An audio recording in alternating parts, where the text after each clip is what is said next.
আন্দোলনকারীদের জন্য ঐতিহাসিক গান। আগের সব মামলা প্রত্যাহার, নতুন মামলা নিষিদ্ধ। আসসালামু আলাইকুম।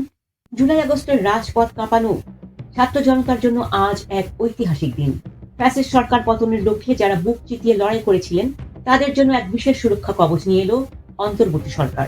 আজ উপদেষ্টা পরিষদের বৈঠকে অনুমোদিত হয়েছে জুলাই গণ অভ্যুত্থান সুরক্ষা ও দায় নির্ধারণ অধ্যাদেশ 2026।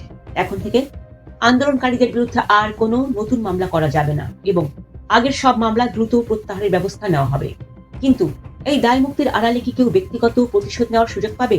আইন উপদেষ্টা আসিফ নজরুল কি বলছেন, বিস্তারিত থাকছে প্রতিবেদনে। আইন উপদেষ্টা আসিফ নজরুল জানিয়েছেন, এই অধ্যাদেশের মূল উদ্দেশ্য হল ফ্যাসিস্ট সরকারের পতন ঘটিয়ে গণতান্ত্রিক ব্যবস্থা পুনরুদ্ধারে যারা সম্মিলিতভাবে কাজ করেছেন তাদের ফৌজদারি দায় দায়িত্ব থেকে সুরক্ষা দেওয়া, অর্থাৎ রাজনৈতিক প্রতিরোধের উদ্দেশ্য করা কোনো কর্মকাণ্ডের জন্য কাউকে শাস্তি পেতে হবে না। সরকার সাফ জানিয়ে দিয়েছে, আগামী 5 থেকে 7 দিনের মধ্যে এটি গেজেট আকারে প্রকাশ হয়ে আইনে পরিণত হবে। এর ফলে ছাত্র জনতার উপর ঝুলে থাকা মামলার খড়গ চিরতরে দূর হতে যাচ্ছে। তবে কি এই দায়মুক্তি সবার জন্য?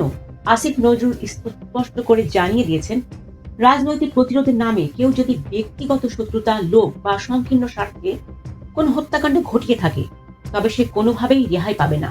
কোনটি রাজনৈতিক প্রতিরোধ আর কোনটি ব্যক্তিগত প্রতিশোধ তার নির্ধারণের ভার দেওয়া হয়েছে জাতীয় মানবাধিকার কমিশনকে। যদি কোনো ভিকটিম পরিবার মনে করে তাদের স্বজন ব্যক্তিগত আক্রোশের শিকার হয়েছেন তবে তারা কমিশনে আবেদন করতে পারবেন।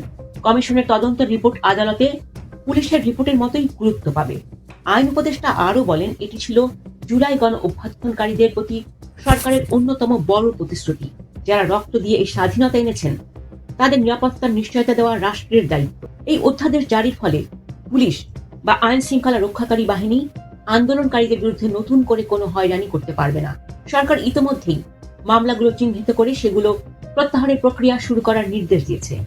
জুলাই গণ অভ্যুত্থানের সুরক্ষায় সরকার এই পদক্ষেপকে আপনি কিভাবে দেখছেন? এটি কি মাঠের কর্মীদের সাহস যোগাবে? কমেন্টে আপনার মূল্যবান মতামত জানান। দেশের বিচার ব্যবস্থা এবং অন্তর্বর্তী সরকারের প্রতিটি বড় সিদ্ধান্তের খবর সবার আগে পেতে আমাদের চ্যানেলটি সাবস্ক্রাইব করে বেল আইকনটি বাজিয়ে দিন। ধন্যবাদ। আল্লাহ হাফেজ।